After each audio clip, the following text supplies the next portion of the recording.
Okay, good evening.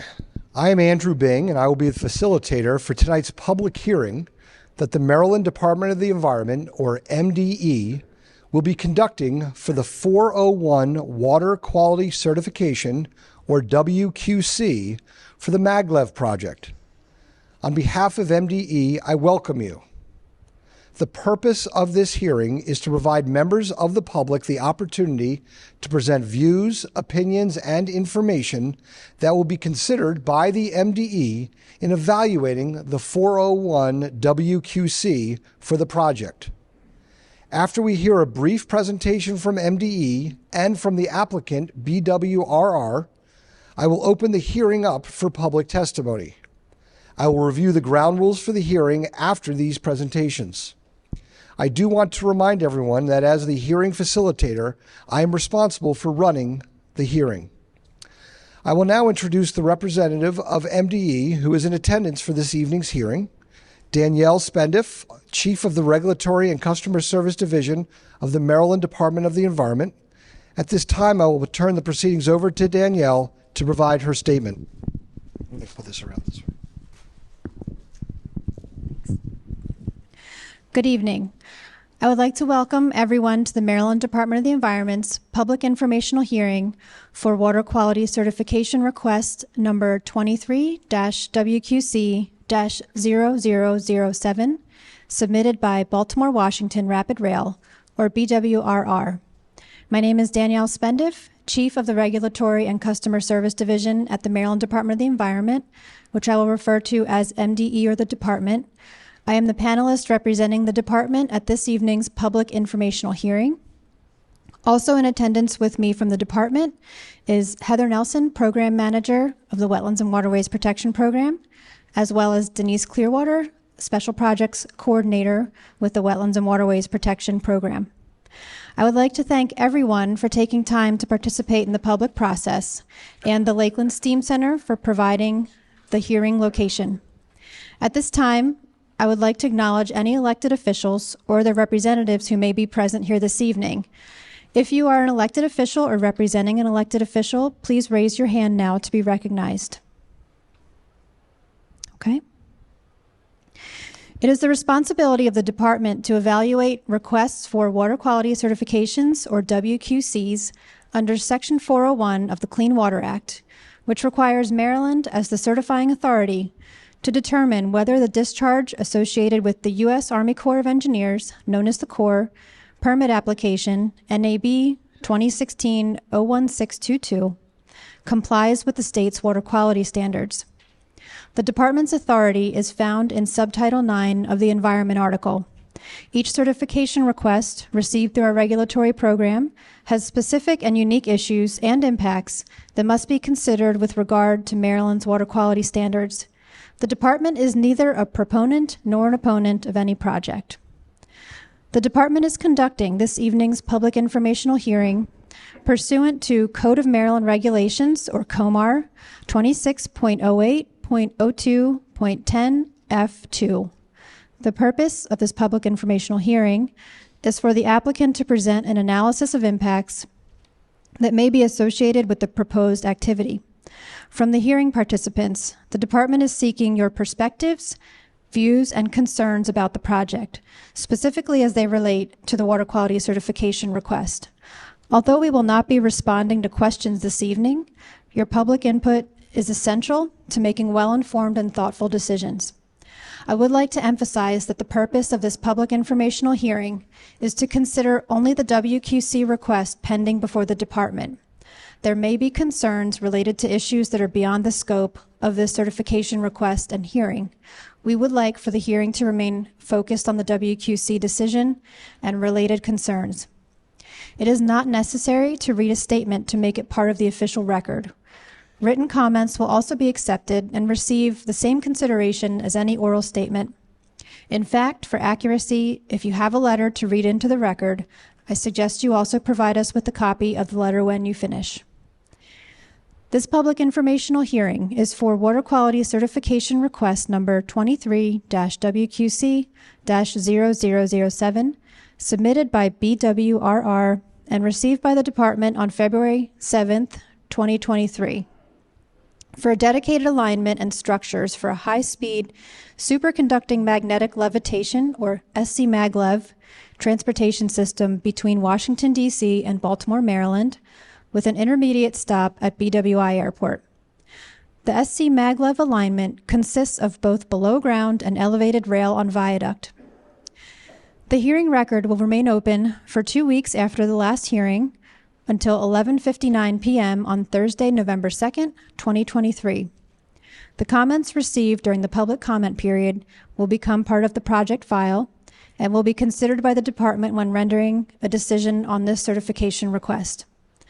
The department is obligated to issue, with or without conditions, deny, or waive certification of this project prior to expiration of the reasonable period of time as determined by the Corps, which is February 7th, 2024.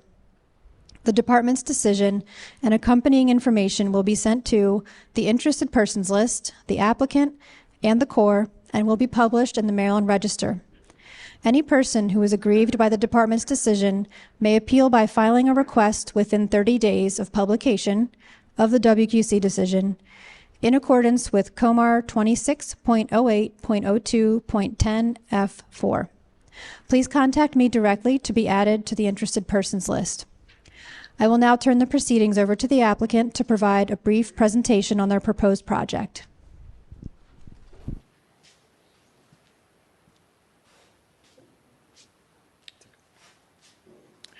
Can everybody hear me?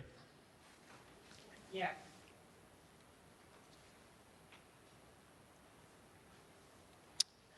Good evening. Thank you very much for your attendance tonight. Thank you, Danielle and Andrew. My name is Ian Rainey. I'm the Senior Vice President with Baltimore Washington Rapid Rail, or BWRR. We're the developer of the Baltimore to Washington, D.C. SC-MAGLEV project, and we're the applicant for the WQC. I'll provide a very quick overview of the project as part of this public hearing. Oops, excuse me. To begin with, I'd like to just articulate our company's vision. It's to connect the major cities and airports on the Northeast Corridor between Washington, D.C. and New York City, with a possible future extension to Boston. We propose doing this using superconducting maglev technology, or magnetic levitation technology, SC-MAGLEV for short. The first phase of this longer-term vision is to connect Washington, D.C. to Baltimore with an intermediate stop at BWI Airport. The maglev system travels at 311 miles per hour. That's the operating speed. The top speed is actually even faster than that. But at an operating speed of 311 miles per hour, we'll be able to offer service between Washington, D.C. and New York City in under 1 hour, and between Washington, D.C. and Baltimore in just about 15 minutes. So we think this is really transformational, not just for the region, but for the entire eastern seaboard. To avoid any confusion, I just want to emphasize that the WQC application that BWRR has submitted is only for this first segment between Washington, D.C. and Baltimore. It is not for any other points north of Baltimore. This map shows the alignment, the station locations, the train set maintenance facility, also known as a depot. This is what is contained in the BWRR WQC application. I recognize the resolution on this and the size makes it a little bit difficult to see, but very broadly speaking, I would emphasize just the salient points that leaving Washington, D.C., the SC-MAGLEV is underground, and then it daylights. You can see the underground section is in red. We're above ground in the green section. It's labeled viaduct there. The SC-MAGLEV is not an at-grade system. It's either in tunnel or on viaduct. And then we descend back into tunnel underneath BWI station, and then we proceed to Baltimore. Before I leave this slide, let me just emphasize we get asked quite often why put so much of it in tunnel. That's clearly more expensive, and it is. This was a decision made very early in the design process because we were very committed, even from those early stages, to minimizing impacts, especially to residential communities. Just want to emphasize, and this is articulated in much greater detail in the WQC application, but just want to emphasize BWRR is firmly committed to following all federal and state stormwater management guidelines. We will absolutely comply with all MDE regulations for stormwater quality and quantity treatment, and will implement environmental site design, or ESDs, to the maximum extent practicable. We'll also implement erosion and sediment control measures in accordance with MDE practices and timeframes. Once again, this is excerpted from the WQC, and I hope some of you have had an opportunity to review that document. There's a lot of great info in there.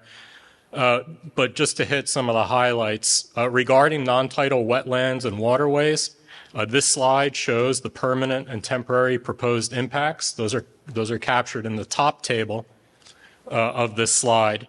And of those proposed impacts, the impacts to non-tidal wetlands of special concern are captured in the bottom table. Now, regarding Tier 2 impacts, the project will traverse the Patuxent River 1 and Beaver Dam Creek 2 Tier 2 watersheds. We plan to maintain the condition of waters in these watersheds by avoiding or minimizing impacts. And where impacts cannot be avoided, we'll provide appropriate mitigations. For example, as I mentioned in the earlier slide, from the very beginning, we tried to design this project with keeping as much of the alignment as possible or feasible in tunnel. There are some areas where that's simply not possible, but we did endeavor to maximize the use of tunneling to avoid impacts. We've also taken care to keep the facilities as compact as possible, including the train set maintenance facility, which, after the stations, is the largest facility for the project. I'd also point out that there is sufficient opportunity for mitigation in the Patuxent River 1 watershed through the use of reforestation techniques. In the Beaver Dam Creek 2 watershed, there are more limited opportunities for mitigation. However, there is assimilative capacity. And as we note in the WQC, BWR has located more mitigation than is required in the Patuxent River 1 watershed. And we've provided what we think is a very compelling social and economic justification for the unmitigable impacts to the Beaver Dam Creek 2 watershed. I'd like to just conclude by highlighting some of the benefits of the project that are noted in the WQC. These include significantly reduced emissions, resulting in better air quality regionally, significant job creation, and of course, transportation improvements without displacement of residential communities. Thank you very much for your time. Thank you, Danielle. Thank you, Ian. I'm going to continue with my remarks, and then we're going to get to our testimony. There are multiple ways to comment on the WQC. You can provide oral testimony at this public hearing or send an email or written letter to the MDE Wetlands and Waterways Program. Details on ways to comment can be found, if we could advance that screen to the video screen. Right there. All comments received, whether at the hearing through oral testimony or through other methods, will be given equal consideration, and comments must be received before 11:59 p.m. on Thursday, November 2, 2023. Today's public hearing is being audio recorded. The official transcript of the public hearing testimony will become part of the project record and will be available for public review on the MDE's project website. Agency representatives and I will be listening to all testimony and will not be answering questions or responding to any comments made during the hearing. Again, the purpose of this public hearing is to allow interested parties to provide public comments on the WQC. My role as the hearing facilitator is to run a professional and orderly public hearing. I understand how important the issues are related to the WQC, and I take my role as hearing facilitator seriously. I am committed to providing members of the public an opportunity to provide comments in an organized, fair, professional, and orderly manner. We look forward to hearing your perspectives on the proposed project. Please be courteous of all speakers and understand that offensive or profane language will not be allowed. The panelists and I are interested in hearing comments about the WQC from all interested individuals. Again, neither I nor the panelists will respond to any question or comments. We are here to listen. Please remember that we are recording the hearing. Speak directly and clearly into the microphone and provide your full name, address, and any organization you may be representing. To ensure all will be heard, there will be a 3-minute time limit for public testimony and a 5-minute time limit for elected officials and anyone representing a group. The time will start after you introduce yourself. I will remind you when you have 30 seconds remaining so you can begin to wrap up your testimony. As the hearing facilitator, if you are unable to conclude your comments at the end of your time period, I will end your testimony and move on to the next person in the queue. So at this time, I will call on the first person to provide comments. I don't see any elected officials, so we will not be hearing from any elected officials, but if any do show up and want to speak, we will allow time for that. So we're going to move on to comments from the public. I'm first going to go to those people who are representing a group or an organization. So the first person I'm going to call up is Rhonda Kranz, representing the Maryland Coalition for Responsible Transit. The microphone's right over here. As you come up, is Ms. Kranz here? Yes. Oh, okay, getting a drink, great. As you come up, if you could state your name and spell your name, state the organization you're representing, and an address, please.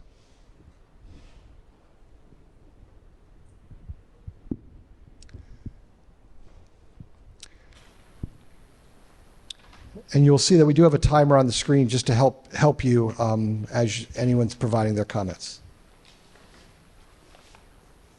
I'm going to have to lower this a little. Got it? I think it's good. All right. My name is Rhonda Kranz, RHONDA KRANZ. I represent the Maryland Coalition for Responsible Transit.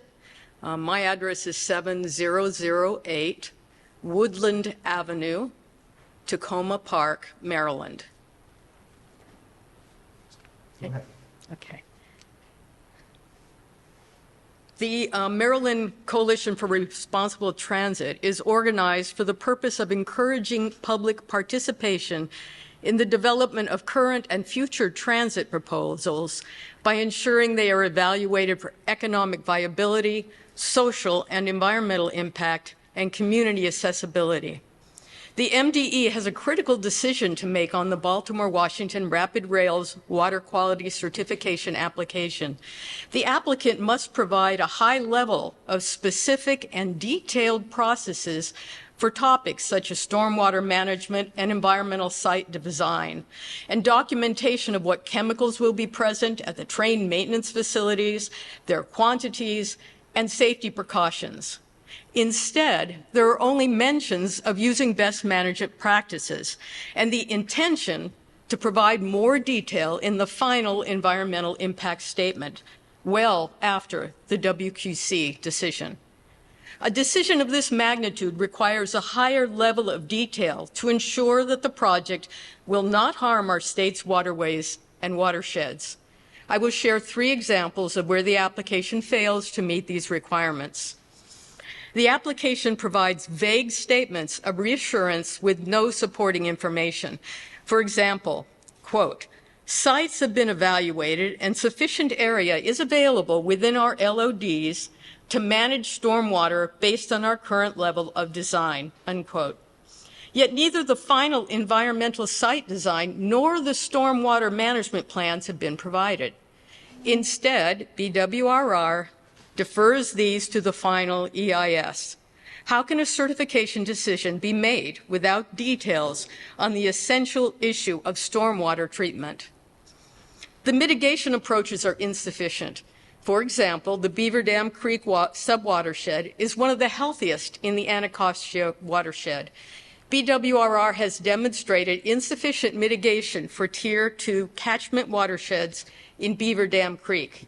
It discloses that 257 acres of forest would be impacted, with mitigation occurring in only 55 0.3 acres. That is a loss of over 200 acres, or 80%. This would clearly have a significant impact on water quality. BWRR states, quote, as this document has demonstrated, although SC MAGLEV will impact Tier 2 watersheds, these impacts will result in significant social and economic benefits that outweigh the current benefit of affected Tier 2 waters, unquote. However, the list of negative impacts on the communities along the SC MAGLEV alignments is extensive and outweighs the proposed benefits. Especially vulnerable are low-income and Black and Brown communities. 80% of the parcels that would be impacted by land use conversion, rezoning, and potential property acquisitions are in environmental justice communities. These communities would also face health issues from exposure during construction and impacts on commercial and social activities. And as Mr. Rainey states that the MAGLEV would provide transportation improvements without displacement of communities, I would say that these activities do cause displacement of communities, including 24-hour-a-day removal of dirt while the tunnels are being built, and other activities would certainly impact the communities significantly. BWRR proposes that there are no alternatives to provide high-speed rail from Washington, D.C. to Baltimore. Yet Amtrak and the MARC are in the process of producing an inexpensive and comparable high-speed train system. BWRR has not provided significant justification that the need for the SC MAGLEV outweighs the permanent damage it would cause to Maryland's watersheds and the many communities found within. And also to note that this transportation project would impact the communities, but it provides no transportation benefit to the communities themselves. For these reasons, the Maryland Department of Environment should deny BWRR this essential certificate. Thank you for the opportunity to speak. Okay, thank you. We're going to go to our next person. That's Pamela Oliver, representing the Lakeland Community Association Partnership. Take your time.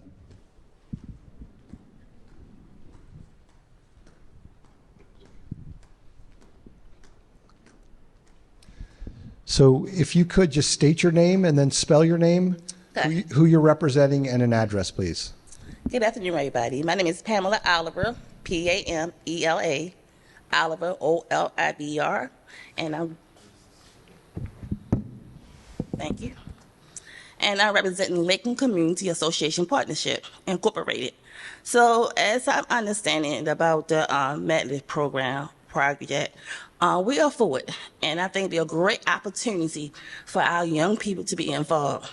There's an opportunity for learn the STEM program, math, science, and different things like that. So we have STEAM Center here, and we have some stuff already. We had the math program, the building, robots, and everything. So it'd be something different for our young people to get involved with. It would bring job opportunity, and it'll be many jobs for different people, especially our young people. And our young people need job opportunity. And there's not too many jobs out here that are going to help the community like that. And basically, it's hand-on. So I think it'll be a great opportunity. Okay, thank you for your comments. The next person that I'm going to call up is Angela Smothers with the Mount Winans Community Association. And again, I think you've heard, but if you could just state your name and spell your name, who you're representing, and an address, please. My name is Angela Smothers, A-N-G-E-L-A, Smothers, S-M-O-T-H-E-R-S, and I'm here representing Mount Winans Community Association. Good evening, everyone.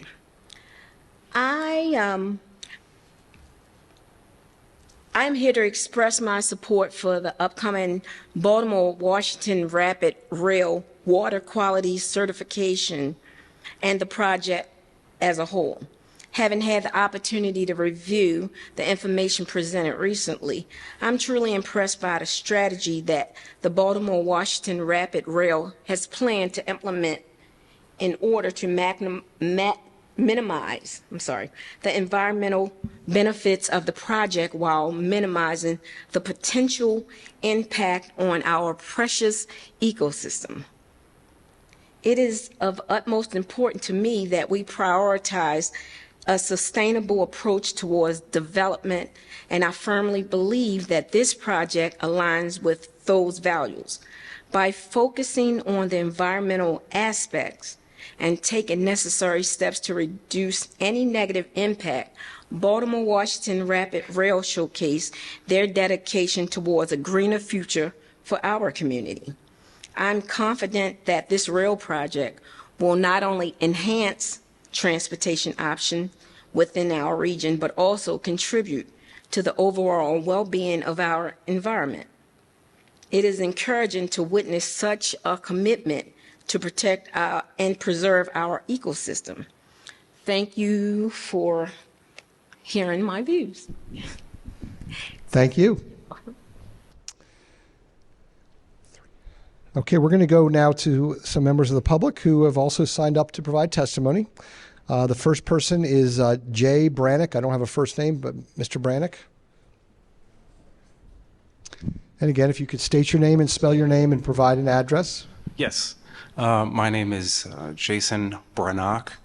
It's J like Jason, A like Apple, S like Sam, O like Oscar, N like Nancy. I wasn't knowing too much about this project, but I think the train would provide a lot of opportunity for this community, for the Brooklyn area, the Lakeland area, Cherry Hill, the whole South Baltimore area. We need a train like this. A lot of us work in DC, so it would make our commute a lot easier than having to take the Parkway or load up on the MARC train. So, yeah, we would like to have that. Thank you. Okay, thank you, Mr. Brannick. And again, just so we're having a core reporter, it's Brannock, right? Okay. Okay, we're now going to go to Charlene Collier. And again, if you could state your name and spell your name and provide an address. Good evening. My name is Charlene Collier. My spelling of the name is Charlene. The last name is Collier. And I'm a resident of this community on 2807 East Shire Drive. So I'm one of the persons from the community that's still learning a lot about it. I hear the pros and cons, and I think it's still being worked out. And one of the concerns for myself, having seen various types of products and buildings and projects that come into cities, and they make promises to the people of the community, and then mid-project or when the project is completed, the community that helped you get to that place is now kind of forgotten, and we don't know for sure where the accountability comes in and how do we hold you accountable to you keeping your word. I think what Ms. Pam mentioned regarding the STEM program, as well as all of the schools around here, I think it would be a great collaboration to pull the students into some of these STEM and engineering projects so they can experience it at the school level, middle school, and begin to learn from a hands-on standpoint to see how they're able to impact the community in a positive way. Their community has nurtured them into becoming an engineer or someone, a mathematician that's going to be able to survey and say, hey, I had a hand and a part of making this transportation system and bringing it to the community. So, that's an investment. When these people become adults, they're invested in the community that they grew up in and that they were instrumental in helping it to come into effect. So I think that would be a great way to partner with some of the schools to develop a program that is exactly and specifically catering to the generation that's going to actually be able to use that train when it's finally built. And I think that from DC to Baltimore to New York, there's this particular side of the Eastern Seaboard is, important. Everyone travels up and down. And I think that even though the train is probably primarily built to sustain the business community, but I think that this could also be a way to help communities improve as people can quickly access other cities and be able to even just spend a day away and say, hey, New York is a great place. Or, oh, I'm going down to D.C. to visit the museums, so that the everyday common person can know how this train can benefit them as well, not just people that make $200,000 and $300,000 a year. I need you to wrap up here. I'm finished. Thank you. I should have waited. Thank you for your comments. Next, we're going to hear from Kathy Bartolomeo. Kathy, I think you probably know what you need to do when you get up there, but I'll remind you anyway. If you could state your name and spell your name, and you can lower that if you'd like. Yep. Great. Kathy Bartolomeo, Bartolomeo. And do I address 15 Laurel Hill Road, Unit R, Greenbelt. I live in Laurel's, Maryland City for 39 years and presently live in Greenbelt. I'm concerned about the following: the West Side proposal for BWR that would impact Maryland City and Laurel, the 2-lane Brockbridge Road used for trucking to direct spoils and digging and tunneling, and a train maintenance facility. The impact to the Patuxent Stream and waters would be huge. In the past, Patuxent overflowed onto Brockbridge Road with more SC Maglev construction, there will be again flooding.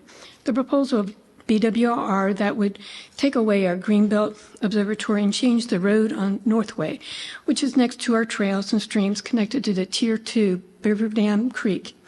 How can diesel fumes and oil be averted in this delicate area in the heart of our lungs of the Chesapeake? The Beltsville Agricultural Research Center is federal land.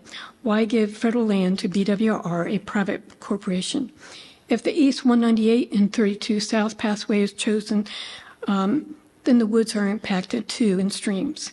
These proposals would be impactful to the communities that travel these roads, producing more waiting and confusion with redirections, damaging roads with heavy trucks, more emissions in the air and on ground and in the water. None of the modeling done so far would be adequate to predict the future of the impact to our wetlands and streams as our climate changes each year. With SC Maglev, we would be covering acres and acres of land for train yards and more.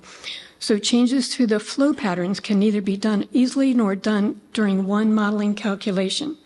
Professor Dr. Alves from University of Maryland has created good environmental models that reveal that we do not have enough stormwater management modeling to know the impact as we pave our lands and remove trees and add pipes for various needs. SC Maglev requires a great deal of energy. Where will the greater amount of energy come from? We most likely will be adding more greenhouse gas emissions due to the use of electricity produced by natural gas, which we all know is not clean energy. So-called benefits from the job will not compete with our loss of forests and impacts during construction. Many jobs are available now that would be doing much less harm. Damage to the environment needs to be added to this project. As with the pipelines, American Indian Winona Duke replied to Enbridge, who asked for trust and mitigation. We have no more trust. You have about 30 seconds. It makes no sense to pursue this project. Much time and thousands of dollars been spent to push this project to take 10 minutes off travel time from Baltimore to D.C. Even in New York will be more years of turmoil. Who will benefit? The millions taken off will be by the developers and contractors, not our children.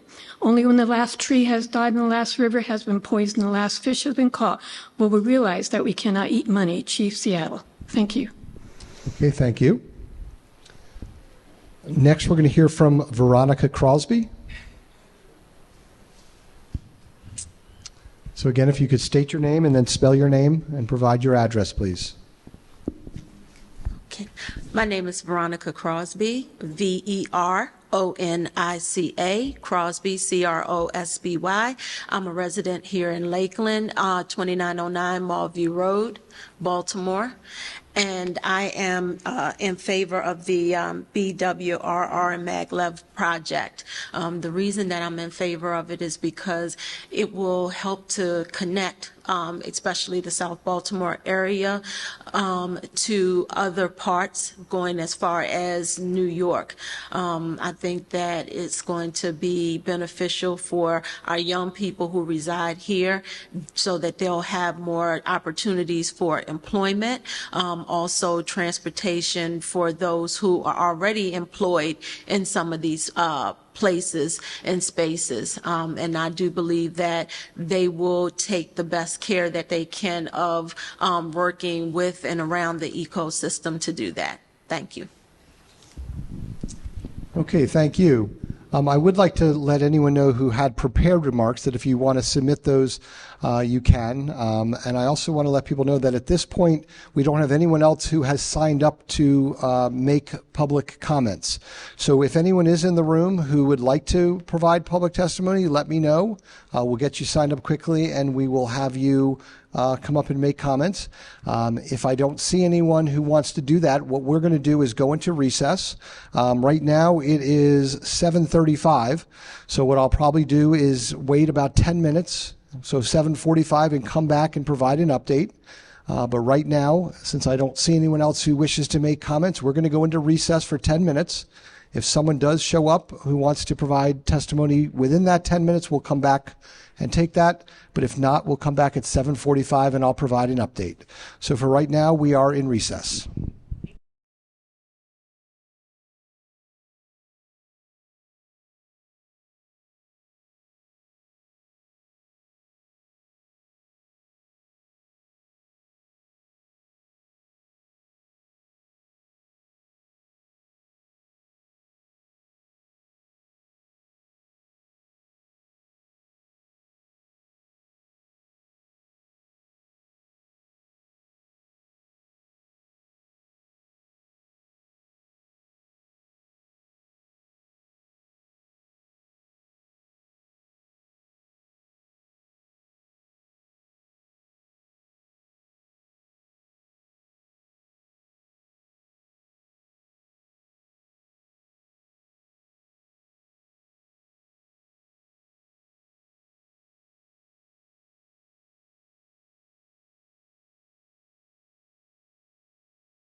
You're good? Okay, everyone, I'm going to come back on the record. It is now 7:45 p.m. No one else has indicated a desire to testify. Nor has anyone else shown up, but we haven't no one else who wants to testify. So I'm just going to let everyone know what we're going to do. We are going to stay for another 15 minutes to see if anyone else will show up who wants to provide testimony. And at any time during the next 15 minutes, we will take that testimony. At 8 o'clock, unless we see some kind of a change in the situation, we are going to wrap up the hearing, and I will provide some final comments and then turn it over to Ms. Spendiff to close the hearing. But for right now, we're going to remain in recess, and we're going to wait to see if we have anyone else who shows up to provide testimony. So again, I'll come back on the record right away if we have someone. If not, I'll come back at 8 o'clock and provide an update and close this out. So thank you. We remain in recess.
Okay, I'm going to come back on the record. We do have someone who has indicated an interest in providing public comments. So again, out of respect for this person, if we could all... Okay. So I'm going to call this person up. We are back on the record. Willie Grant, who is the president of the Lakeland Community Association. Mr. Grant, the microphone's over there. And as you come up to the microphone, if again you could just state your name and spell your name, state what organization you're representing, and an address, please. And you will have 5 minutes. Good evening, everybody. My name is Willie Grant. W-I-L-L-I-E, Grant, last name G-R-A-A-N-T. I'm Lakeland Community Association president. I believe that this project of MAGLEV will be a great benefit to the community for Lakeland. It will bring a lot of opportunities for people in the community, especially our youth. We'll give them job opportunities, and also that time is changing. So this will be a great development to our communities, and a lot of change will be happening in the community as well. So I am a supporter of this project. That's all I have to say about that. Okay, thank you. Appreciate your comments. And again, right now, I don't have anyone else who has indicated they'd like to provide comments. Again, if you would like to, you still have time.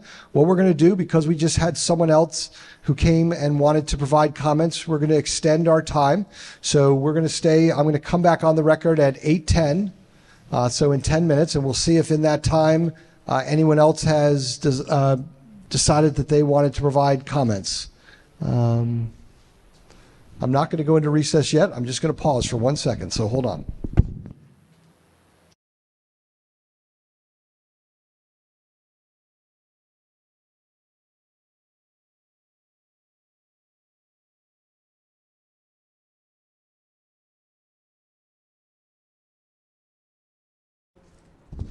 Okay, we do have someone else who wants to make comments, but we're going to just wait a minute for me to get his information, and then I'll call him up.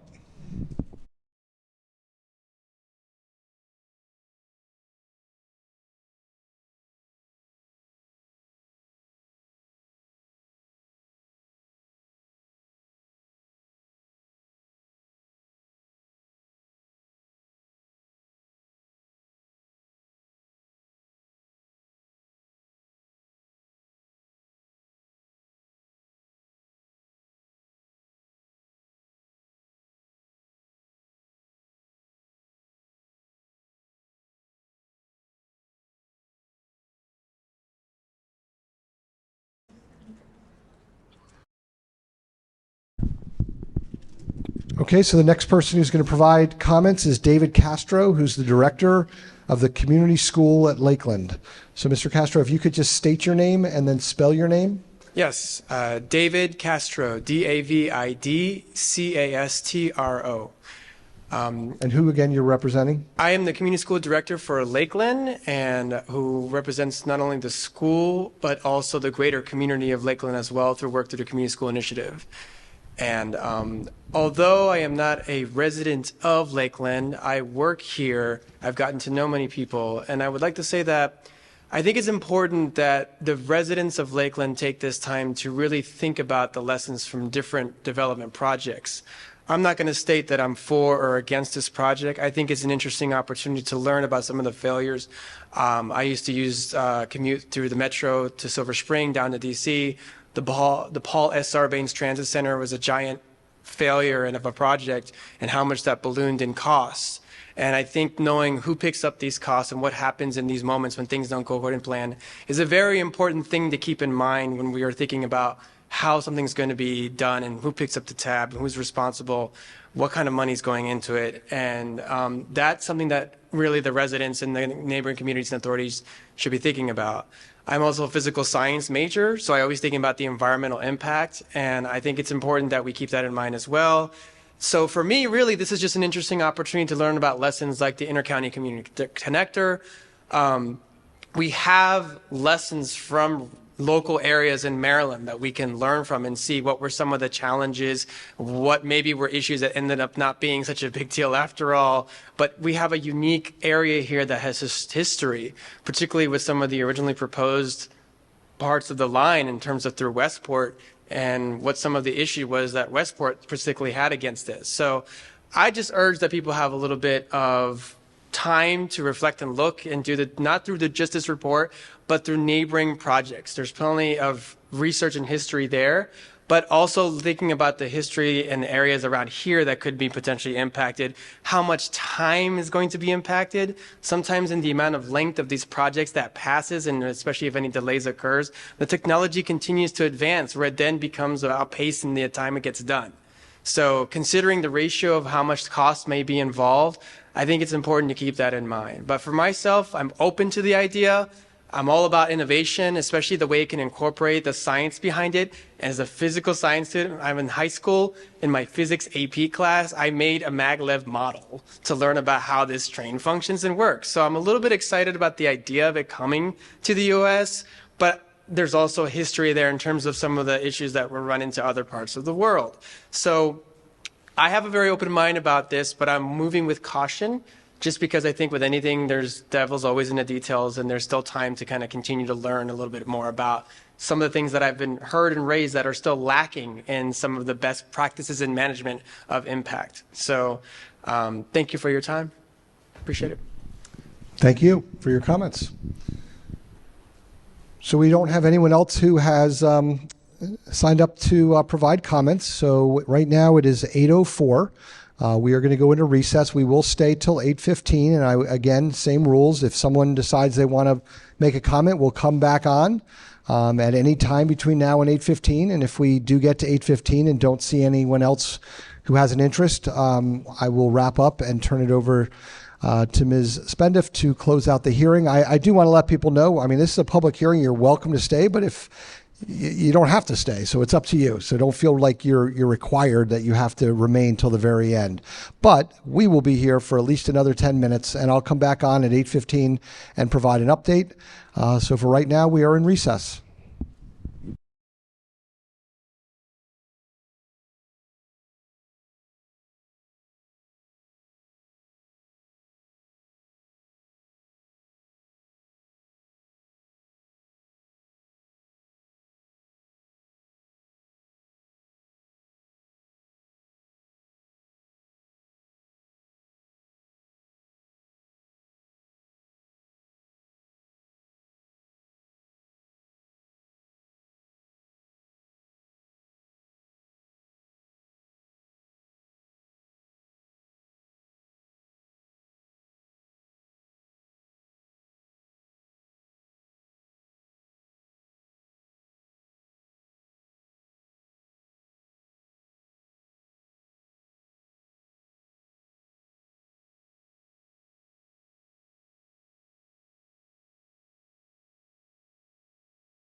Okay, it is 8:15. We have not had anyone else who has indicated a desire to provide testimony. And again, if anyone is here who would like to, please raise your hand. We want to make sure we provide every opportunity for someone to make comments if that's what they would like to do. But I don't see anyone who would like to make comments. So what we're going to do now, it is 8:15, as I said. We are going to wrap up. And I would like to thank everyone for participating in tonight's public hearing. It is now 8:15, and we do not have any other people who have indicated an interest in providing comments. As a reminder, the public comment period will remain open until November 2nd, 2023. And we do have two more hearings. We have an in-person hearing on Tuesday of next week and a virtual hearing on Thursday of next week. So there still are opportunities for the public to provide testimony. At this point, I will turn things over to Danielle Spendiff to close out the hearing.